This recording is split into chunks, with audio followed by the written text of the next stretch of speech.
오늘 설교 제목은 하나님의 영원히 안식하실 초소라는 제목으로 함께 은혜를 나누겠습니다. 금요일 날 31일 하루만 휴가를 내시면은 어제부터 오늘까지 다음 주일까지 쫙 쉴 수 있는 안식일인데요. 직장 다니시거나 아니면 또 어떤 일에 매여 있는 분들은 이런 기회가 가족과 좋은 환경에서 쉴 수 있는 아주 좋은 기회가 될 수도 있겠습니다. 쉰다는 것은 참 좋죠. 또 어떻게 쉬느냐 하는 것도 다르지만은 좋은 거죠. 아주 넓은 호화로운 저택에서 또는 별장에서 아주 그냥 아무 걱정 없이 쉬는 사람도 있겠고,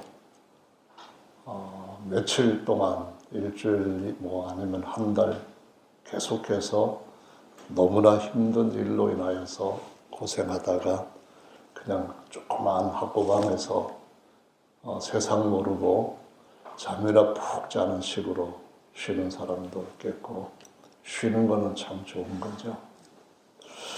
근데 우리는 인생은 실제로 이렇게 쉬면서 고단한 삶을 어디론가 계속 이어가고 있습니다. 가는 인생이기 때문에 그래서 나그네라고 얘기를 하는데요. 명절이 되면은 고향 찾아, 부모님 찾아 여행들을 많이 하죠. 가고 오고 하는 발걸음이 굉장히 분주해지고, 또 도로도 보면은 나온 차들로, 운행하는 차들로 굉장히 어제도 그렇고 오늘도 그렇고 많아지는데요. 혹시 여러분 중에 그 하숙생이라고 하는 그런 노래를 아시는 분 계시는가요? 하숙생, 그러면 좋아하시나요? 노래? 기독교인이 그런 걸 좋아하느냐 이렇게 생각하시는 분 계신다면은 기독교인들도 나그네이고 또 안 믿는 사람들도 예외 없이 나그네죠. 그 최희준이라고 하는 분이 저보다 한 21년 먼저 태어나신 분인데 60대에 후반에 아니 중반쯤 됐다고 하네요. 원로 가수 때라고 하는데 이 노래를 불러서 히트를 쳤다고 해요. 이분이 2018년도에 돌아가셨는데 나그네가 되어서 가셨네요. 그 하숙생이라고 하는 그 노래 전에도 아마 한두 번 언급한 것 같은데 시작이 이렇게 되죠. 인생은 나그네 길 어디서 왔다가 어디로 가는가. 구름이 흘러가듯 떠돌다 가는 길에. 이거 보면은, 어떻게 보면은 상당히 누가 들어도 거기에 감이 같이 연결이 되고, 또 어떻게 보면은 나이 많이 든 사람들한테는 이런 노래를 부를 때 나는 정말 어디서 왔다가 어디로 가는 나그네인가.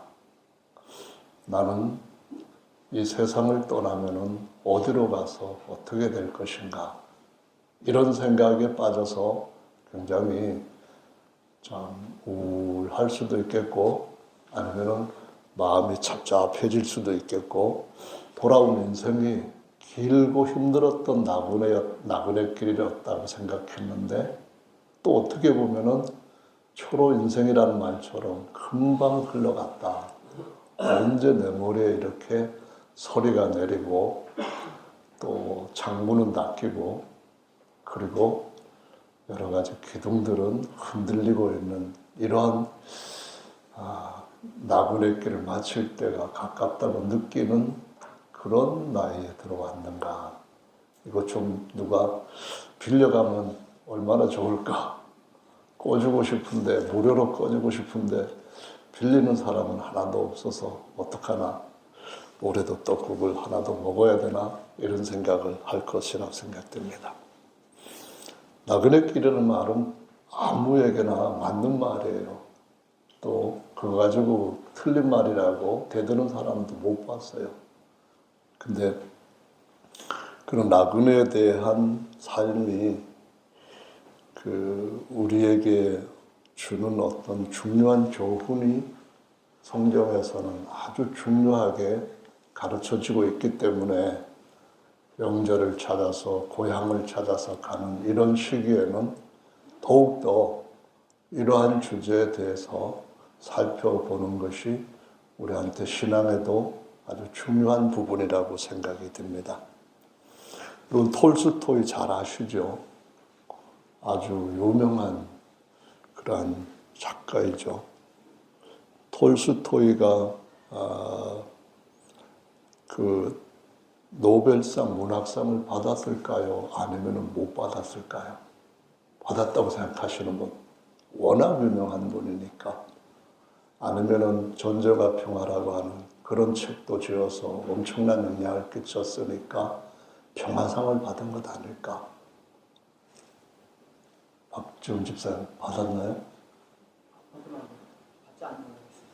안 받은 게 아니라 못 받았습니다.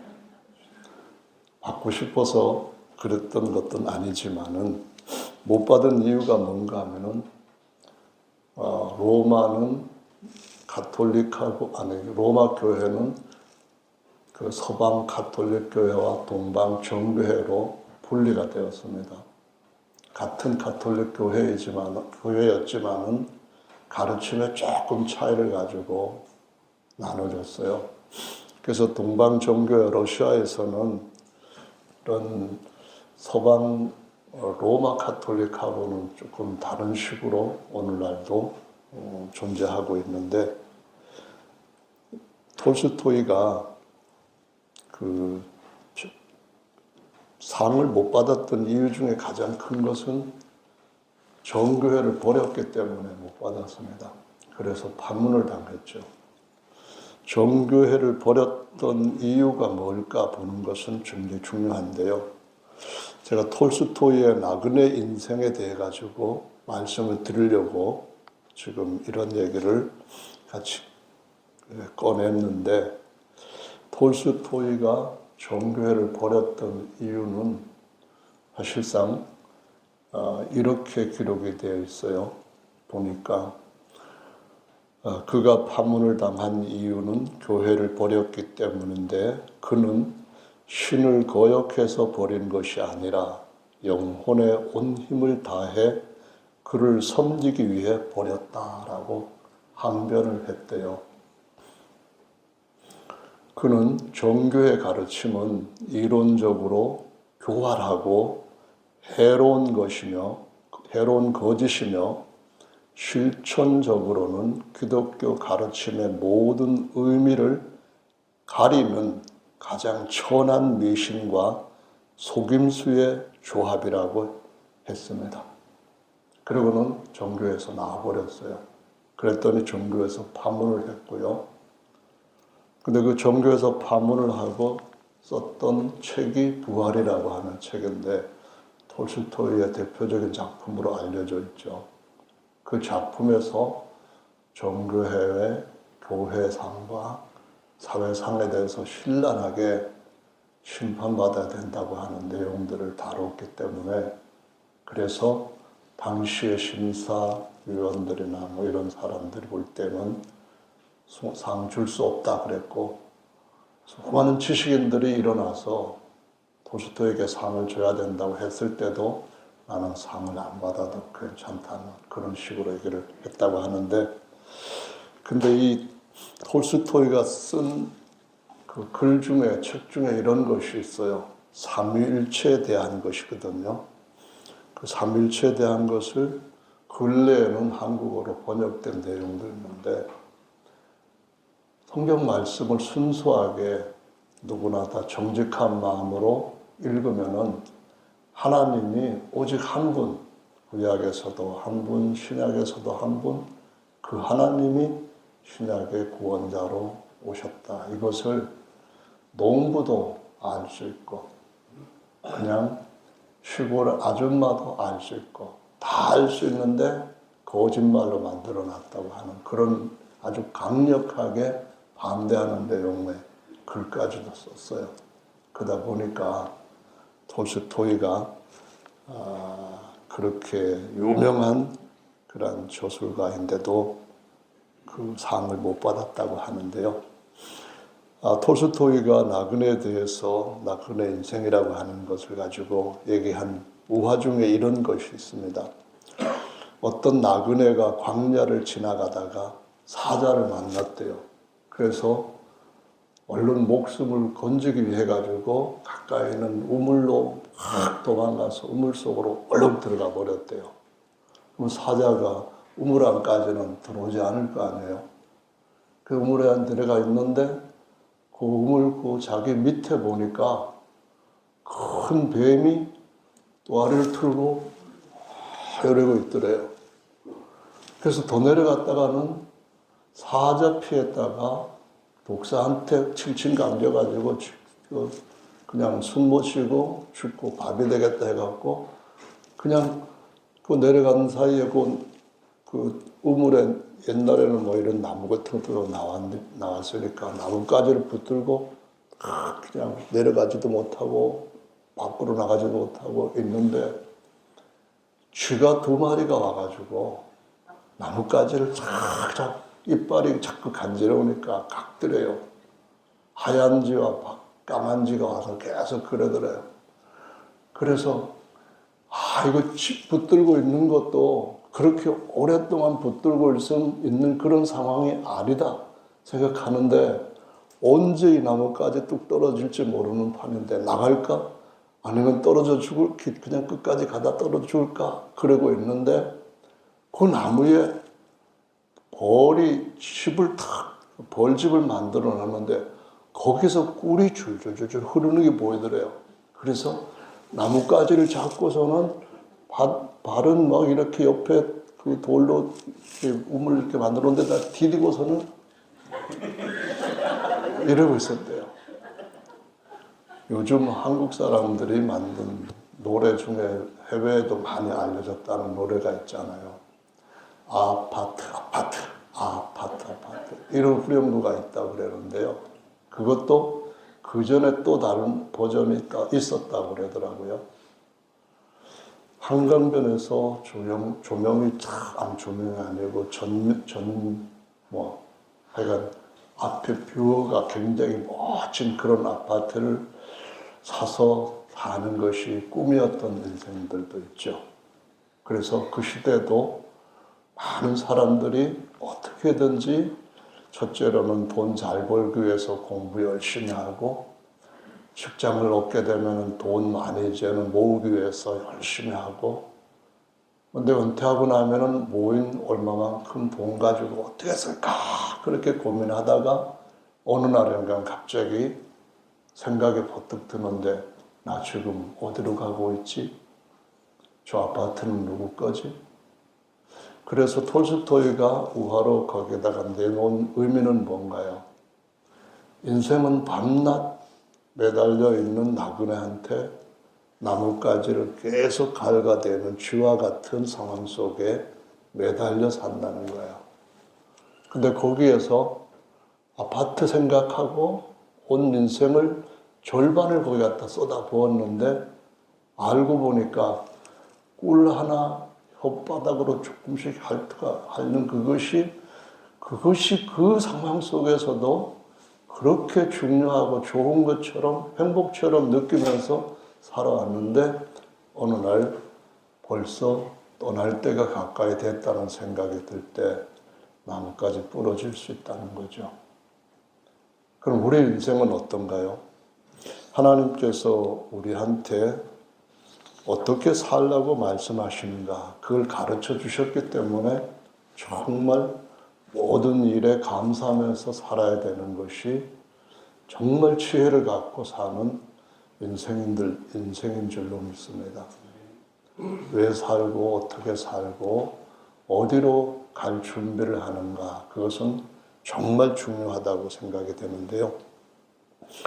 오늘 이사야 말씀은 이사야 선지자 자체가 신약에 굉장히 중요한 예수님의 복음적인 것들을 갖다가 이 66장 안에다가 많이 기록을 해놓은 특별한 서신서입니다. 이사야서는 선지서인데 이 선지서 안에는 진짜 굉장히 중요한 것들이 있는데 이 66장, 성경 66권인데 66장 첫 절에서 성경 66권에서 가장 중요한 핵심적인 것, 하나님의 계획에서 정말 가장 중요한 마지막 이루실 것에 대해서 말씀을 하시는데 뭐라고 하셨는가 하면은 하늘은 나의 보좌요 그리고 땅은 나의 발등상이다. 너희가 나를 위하여 무슨 집을 짓겠느냐? 나의 안식할 처소가 어디 있니? 이 말씀을 하십니다. 저는 하나님의 집으로 세워져 간다 하는 그런 말씀을 이해하고 나서부터 제 인생에서 60년 이상 산 이 인생에서 그 아까 인생은 나그네 길 했던 그 가수는 사실상 서울대 법대 나온 사람이거든요. 그런데도 불구하고 가수로서 인생은 나그네 길 노래를 불렀는데 저 젊었을 때 그분이 저보다 21살, 21년 정도 앞서 있다가 2018년에 돌아가셨으니까 그분이 나그네 길로 가셨는데 저도 그러면은 그분 뒤따라 간다면은 별로 앞으로 얼마 남았다 뭐 이런 생각도 들면서 옛날 돌아보게 되었습니다. 제가 군대를 여기 지금 막 한참 시끄러운 청와대 안에 그 경복궁에 있는 데서 66대대에 근무하다 보니까 서울에서 교회를 그 일왕산 밑에 있는 제일교회를 다녔고 제 동생이 그때 방위를 하는 시절에 저도 제대를 하고 난 뒤에 그 동생이 있는 성북구 종암동에다가 집을 얻었는데요. 어머님이 한 15년 정도를 심하게 또 더 심하게 아프셨기 때문에 실제로 뭐 방을 얻어줄 수 있거나 생활비를 대주거나 할 수 있는 영 거의 안 됐습니다. 고등학교도 저는 대출을 받아가지고 그 졸업하자마자 그걸 갚았어야 했고, 그리고 군대 나와서도 제가 정했던 마음에 있는 학교가 있었기 때문에 다시 학원에 가야 된다는데 학원비는 고사하고 집 얻을 그런 돈도 없었거든요. 근데 그때 어쨌든 동생하고 살아야 되니까 집을 얻었는데 크기가 어느 정도인가 하면은 이쪽에 있는 우리 예배당 뒤쪽에 창고방 그보다 조금 작았습니다. 나무판으로 된 문을 열고 들어가면은 겨우 한 요 정도 되는 그런 탄 떼는 데가 있고 연탄 떼는 데가 있고 거기다가 기름 그 골려놓고 밥을 해먹고 옆에는 조그마한 거 뭐 놓을 수 있는 데 있고 그래서 문 하나 열고 들어가면은 거기에는 이불 깔 수 있는 두 사람 잘 수 있는 공간에다가 공부하기 위한 밥 먹기 위한 조그마한 밥상 하나 놓고 이불 놓을 정도로 거기 살았는데 오늘날 하루는 뭘 튀기다가 그냥 그 반죽을 만들어가지고 튀겼는데 기름을 해갖고 그래서 튀겼는데 그게 갑자기 폭발을 해버렸어요. 그게 기름에 높은 온도에 튀기면 폭발한 줄 몰랐어요. 그걸 안 해봤으니까. 그래서 기름이 위로 탁 튀었는데 마침 옆에 없었기 때문에 멀쩡한 얼굴로 여기 앞에 서게 됐는데요. 그런 삶을 직장을 몇 년 다니면서 살았던 기억이 하나님의 집으로 세워진다고 하는 이 하나님의 말씀에서 얻은 약속과 연결이 되는 때가 거의 하나님의 집하고 제가 여러분한테 하나님의 성도들은 하나님이 거하실 진짜 큰 집 대가다 하는 말씀을 드릴 때 연상이 됩니다. 지금은 이렇게 착한 아내도 없고 아들도 주시고 해서 정말 복 받고 살고 있지만 그보다 더 큰 복은 성도들과 함께 하나님의 영원히 안식하실 집으로 세워져 간다 하는 것이 저한테는 아까도 생각할 때 조금 울컥할 정도로 그런 것인데요. 이게 얼마나 크고 놀라운 것인가 하면은 모세가 바로의 궁전에서 나오는데 바로라고 하는 말은 큰 집이라는 뜻이에요. 애굽에서는 그 왕보다 더 큰 집에 사는 사람이 없어서 큰 집에 사는 사람 그래서 바로예요. 하나님은 하나님이라고 부르는 이유가 하늘에 계시는 분 그런 의미이기 때문에 하나님이라고 불러요. 근데 모세는 그 큰 집의 바로가 되는 것을 거절하고 하나님이 임시로 거하시던 조그만 장막, 성전에 문지기로 사는 것을 더 귀하게 여기고 애굽의 모든 보화보다도 그리스도를 위하여서 고난받는 것을 더 큰 보물로 여겼대요. 저 하나님의 집 생각하면은 하나님이 이 땅에 방문하셨을 때 장막에서 거하던 이스라엘 백성들 중간에 그분도 장막을 치셨는데 겉모습도 초라하고 크기도 정말 쉽게 뜯어서 쉽게 옮겨갈 만큼 요거 정도밖에 안 되는 그런 크기로 하나님이 장막을 짓게 하셨어요. 예전에 몽골에서 칭기스칸이 저 로마시까지 정복을 해 들어갈 때 칭기스칸이 말 위에다가 어마어마하게 자신이 거할 수 있는 거처를 만들어가지고 옮기고 했거든요.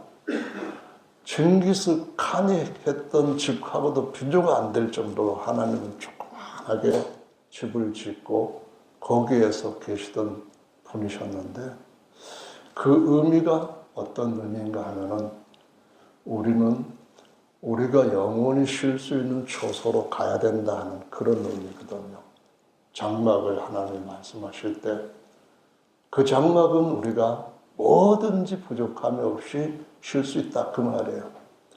제가 젊었을 때 얼마 동안 있었던 그 집하고 오늘 이 본문 말씀하고 연결이 되는 건 이거예요. 하늘은 내 보좌요, 땅은 내 발등상이니.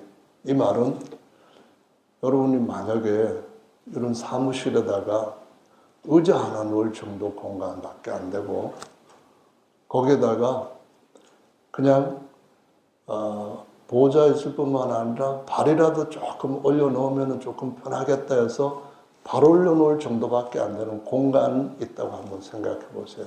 거기에서 매일매일 한평생 살아간다고 생각해 보세요. 그러면은 얼마나 불편하고 힘들겠어요. 우리가 비행기를 타고 그냥 아무나 탈 수 있는 거 말고 비즈니스석 같은 것을 탄다 해도 거기에 앉아가지고 한평생 살아라 하면 얼마나 힘들겠어요. 하나님께서 모든 하늘, 모든 땅들, 그것을 자신이 앉을 의자 하나에다가 발 올려놓을 자리 정도로만 생각하시는 광대하신 분이라는 얘기거든요. 그분이 불편하시고 쉬시지 못하는 것은 저와 여러분들이 어떤 조그만 방에 거기에서 한평 쉬다가 세상을 떠나는 나그네로 사는 것보다 더 불편한 것이다. 이런 얘기거든요. 주님이 지금 자신이 얼마나 광대하신 분인가, 얼마나 대단하시고 충만하신 분인가, 그럼에도 불구하고 조그만 장막을 지으시고 그럼에도 불구하고 그분이 겨우 여행에 필요한 최소한의 것들을 가지고 이 세상에 육체의 장막을 입으시고 사람들 가운데 같이 하셨다. 이 말은 보통 놀라운 역사가 아닙니다. 실제로 고난을 겪어본 사람이라면은, 그리고 그가 고난으로 끝나지 않고 하나님에 의해서 만족할 만한 복들을 누려본 사람이라고 한다면은, 그러면은 하나님께서 가지고 계시는 그 모든 풍요와 부여와 충만함, 그리고 하나님이 없을 때 살아가는 인생이 얼마나 힘들고 어려운가. 그럼에도 불구하고 어디론가는 밀려가고 있고 자신의 의지와는 상관없이 이런저런 일을 당하면서 살아가는 그런 것이 얼마나 힘든가, 이걸 한번 생각해 봐야 되는 거죠. 제가 처음에는 자유롭게 학원도 다니고 돈도 없으면서 돈 아르바이트하고 뭐 해서 벌어가지고 다니겠다 해가지고 뭘 먼저 했냐면 자영업을 시작을 했어요. 자영업이라는 게 뭐냐 하면은 일단은 돈을 모아가지고 리어카를 아주 그 멀쩡한 거, 중고가 아닌, 그 중고도 아닌 거 비슷한 거 샀어요. 그래가지고 그걸 갖다가 떼다가 거기 있는 경동시장인가 거기다 막 가서 이렇게 팔려고 하고 딱 동네부터 팔려고 했어요. 근데 떼올 때 예를 들어서 10원에 떼왔다면은 그걸 갖다가 1원을 붙여가지고 파니까 다 팔고 나니까 남는 게 없어요. 며칠 했는데도 남는 게 없어요. 제가 저희 부모님으로부터 장사를 배운 적도 없고 돈을 물려받아서 쓰는 방법을 해본 적도 없기 때문에 그냥 정직하게 하면 사람들이 이 젊은이가 열심히 살려고 하는구나 해서 열심히 팔아주고 뭐 그럴 줄 알았는데 그런 것도 아니더라고요. 그러고 난데 며칠 지나서 벽에다가 그냥 끈으로 이렇게 묶었던 것 같아요. 려가를 세워놨는데 아침에 일어나 보니까 려가가 없어졌어요. 우리 가게가 날아가 버린 거예요. 얼마나 망연자실하고 슬프고, 전 그렇게 살아오면서도 희망을 갖고 있었기 때문에 그때 믿음은 대단하진 않았어요. 하나님이 도와줄 거지 뭐 그 정도였고 내가 열심히 살아야지 그러는데 그 약하신 부모님들 원망해 본 적 한 번도 없어요. 근데 그렇게 내 아까를 잃어버리고 나니까 맥이 탁 빠지더라고요. 이제 뭐 해야 되지? 그래서 이제 다시 직장을 잡고 공부할 시간도 다 뺏기고 뭐 이렇게 하다 보니까 오늘까지 여기까지 왔는데, 하나님께서 얼마나 대단한 분이신가 하는 얘기를 하려고 하다 보니까 우리 인생이 큰 차이가 없이 그냥 나무에서 볼꿀 핥으면서 잊어버리는 인생과 같다라는 거예요.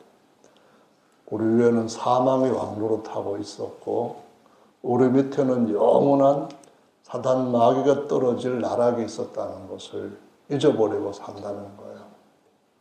그러나 잊어서는 안 되는 현실이라는 것도 우리가 매일매일 생각하고, 이런 삶에서 우리를 하나님의 모든 충만함으로 우리 안에 거하게 하시겠다 하는 그 얘기가 오늘 본문에 들어있는 거죠.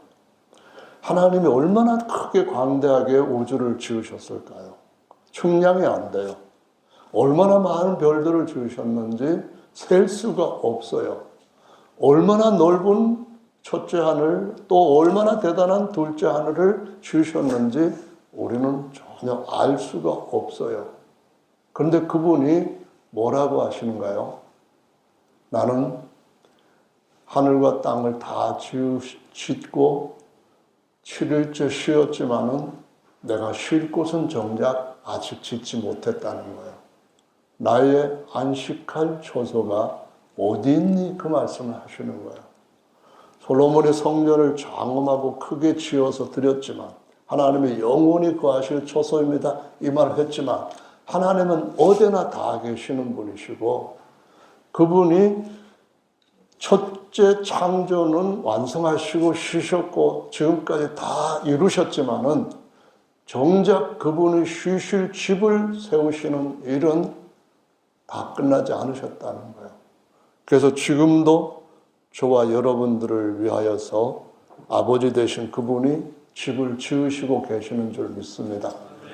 제가 오늘 검색을 한번 해봤거든요. 세상에서 가장 좁은 집, SBS 뉴스에 2012년에 나온 건데요. 폴란드 바르샤바에 새로 들어선 2층 집은 세상에서 가장 좋은 집에 도전하고 있다. 폭이 92cm래요. 집이 폭이 92cm인데 2층 집이에요. 가장 넓은 곳도 150cm래요. 1층에는 화장실, 주방, 2인용 식탁이 있고 계단을 이렇게 나무 계단 좁은 걸 타고 올라가면 2층 올라가면 침대와 탁자와 조그만 의자를 갖추고 있대요. 그래서 이 소문이 나가지고 사람들이 많이 찾아온대요. 근데 여기에 보면은 의미가 있는 집이에요. 작은 집인데도 의미가 있는데 어떤 의미인가 하면요. 이 건축가는 이 집을 옛 유대인 거주 구역의 짜투리 공간에 과거와 현대를 잇는다는 의미로 지었다고 하는데요. 첫 번째 입주자도 유대인 대학살 때 조부모를 잃었던 이스라엘 작가가 거기에 살았대요. 이스라엘 사람들은 지금도 어디론가 돌아가려고 해요. 돌아가자 시온으로. 그런데 이스라엘 사람들은 땅의 시온으로 돌아가는 것을 다 돌아갔다 생각을 안 해요. 또 돌아가야 할 그 조상들이 갔던 본향이 있다고 생각을 해요. 그 본향이 뭔가요? 히브리서 11장의 말씀에 보면은 나그네들의 얘기가 쭉 기록되어 있어요. 그 모든 나그네들이 아브라함으로부터 시작해서 기록된 모든 사람에 이르기까지 정말 힘든 삶을 살면서 그 어떤 삶을 만나든지 간에 다 앞에 있는 소망을 바라보면서 나갔대요. 갈 바를 알지 못하면서도 나갔대요. 그것은 바로 아브라함과 이삭과 야곱이 대대로 장막에 살았던 것은 사람들이 지은 조그만 집이 아니라 하나님께서 친히 지으시고 경영하시는 모든 것들이 들어있는 하늘의 새로운 영원히 쇠하지 않는 예루살렘 성을 향하여서 나아갔다라고 말씀을 하고 있고요. 하나님도 아브라함과 이삭과 야곱을 보시고 내가 그들의 하나님인 것을 부끄러워하지 않고 자랑스럽게 생각한다라고 기록이 되어 있습니다. 그래서 우리는 나그네예요. 세상 사람들도 나그네예요. 그들은 마치 가인처럼 떠돌면서 세상에다가 무슨 애녹성 같은 거 짓기 위해서 허망한 노력을 하고 하나님을 대적하기 위해서 하늘에 닿을 수 있는 거대한 탑을 쏟는데 힘을 다 모아서 인생을 쏟아붓지만은 우리는 하나님이 지으시고 경영하실 터가 있는 그 본향을 향하여서 오늘도 가고 있는 줄로 믿습니다. 참된 길 걷고 있어요. 바른 길 같이 가고 있어요.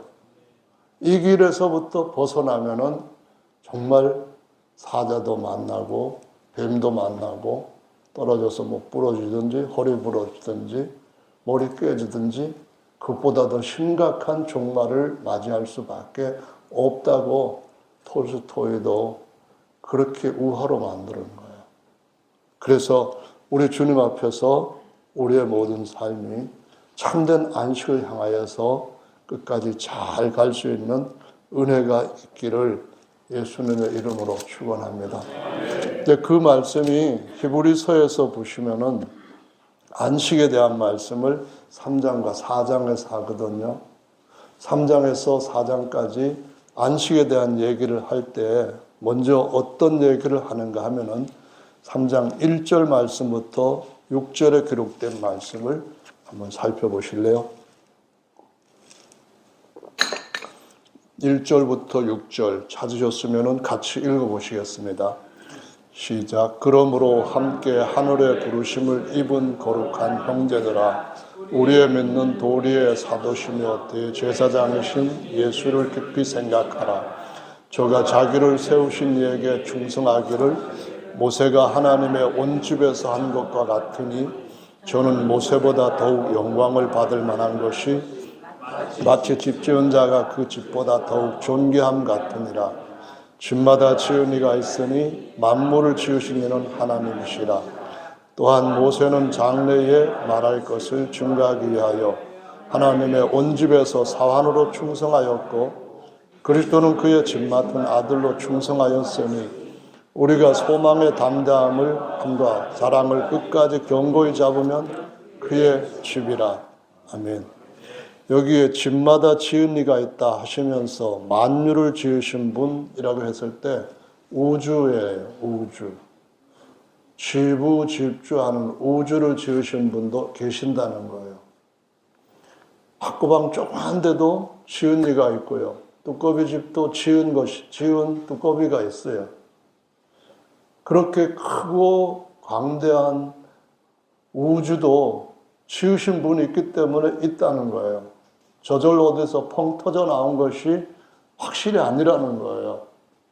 근데 그렇게 큰 우주를 지으신 그분이 말씀하시기를 내가 안식할 집이 어디 있냐 이 말씀을 하시면서 우리가 오늘 기록한 말씀처럼 우리가 소망의 담대함과 사랑을 끝까지 견고히 잡으면 그의 집이라 그렇게 말씀을 하고 있습니다. 여러분, 톨스토이가 아까 말씀드렸던 것처럼 부활이라고 하는 책으로 인해서 그의 저술 그걸로 인해 가지고 노벨상 못 받았어요. 부활 때는 두 가지가 있어요. 하나는 하나님께서 집으로 일으켜 세우시는 의인들의 부활이 반드시 있는 거예요. 다시 말하면은 나비가 되기 전에 번데기와 꼬치 같은 것들이 생기고 나서 그 놀랍게도 희한하게 나비가 되어서 나오는 거예요. 매미도 그런 식으로 7년 동안 땅에서 애벌레로 있다가 불과 한 2주 정도 매미 하고 울다가 가려고 그렇게 기다렸던 시기가 지나면은 껍데기를 벗는 시기가 와요. 그러면은 우리 모든 인생들도 언젠가는 껍데기 벗잖아요. 다르지만은 원인과 과정과 결과는 동일해요. 같은 분이 지으셨기 때문에 하나님께서 그걸 통하여서 하나님이 우리에게 어떻게 하실 것인가를 보여주시고 계셔요. 우리가 어떻게 하나님의 영광의 형상으로 변케될지 우리는 말씀에 있는 그분의 계획을 그냥 소망으로 붙잡으면 돼요. 소망으로 굳게 붙잡고 담대함을 어느 때든지 놓치면 안 되는 거예요. 자랑, 이 대단한 큰 집, 나는 대가가 될 거야. 예술가가 아니고 정치가가 아니고 또 뭐 무슨 가가 아니고 나는 하나님의 큰 집이 될 거야. 이런 집으로 될 것 같은 자랑. 그 집이 되면은 그 안에 아주 컴팩트하게 모든 걸 다 집어넣는데 예수 그리스도 육체 안에 하나님의 모든 충만이 있었던 것처럼 우리한테도 이 안에다가 모든 충만으로 집어넣는 그런 집이 되게 하신다는 거예요. 얼마나 대단한 집인지 하나님은 영원토록 마음대로 하시고 싶은 대로 우리 안에서 안식하실 것이고 우리는 그분이 우리 안에 채워진 그 모든 것들을 가지고 만유를 또한 충만하게 채울 수 있는 거예요. 조그마한 창고방 아니고요.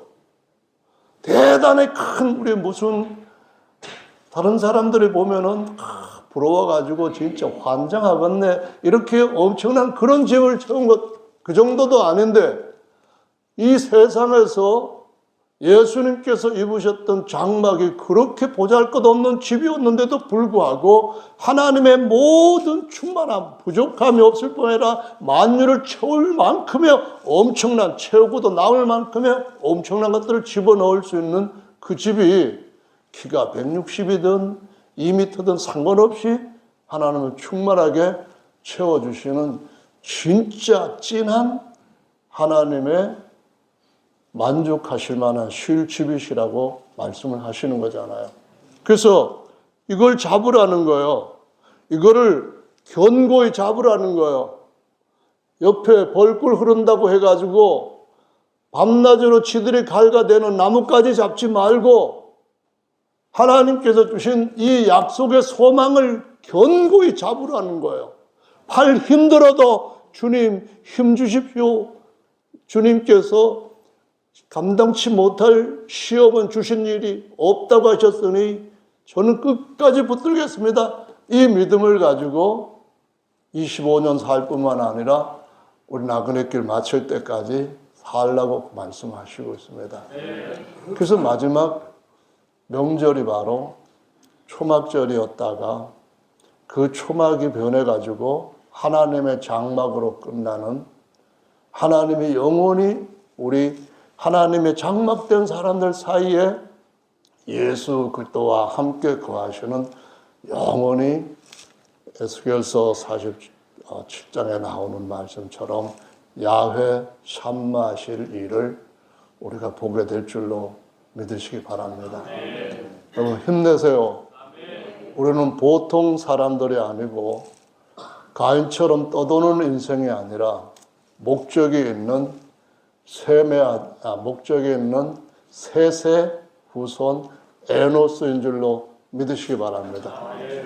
인자가 무엇이길래 하나님께서 저를 생각하시고 사람이 무엇이간데, 이게 사람이란 말이 에노스가 누구길래 하나님이 저를 권고하시나이까 그러시면서 잠깐 동안 천사보다 못하게 하시고 후에는 존귀와 영광으로 관시우셨나이다. 그 말씀이 히브리서 2장인 거예요. 할렐루야. 3장 집이었는데 2장에서는 하나님께서 우리한테 천사보다 월등하게 왕관도 씌워주시고 제사장관도 씌워주신대요. 할렐루야. 1장에 가보면은 예수님의 영광의 광채의 본체처럼 우리들도 병쾌하시는 그러한 약속을 공동 후사와 형상이라는 말씀으로 주시고 있어요. 한 군데만 있는 약속이 한 번만 하신 말씀의 약속이 천지는 떨어져도 반드시 이루는데 한 군데도 아니고 여기저기 성경 66권 온 사방에서 같이 단단하게 물려있고 사방에 드러나는 이 말씀이 안 이루어질까요?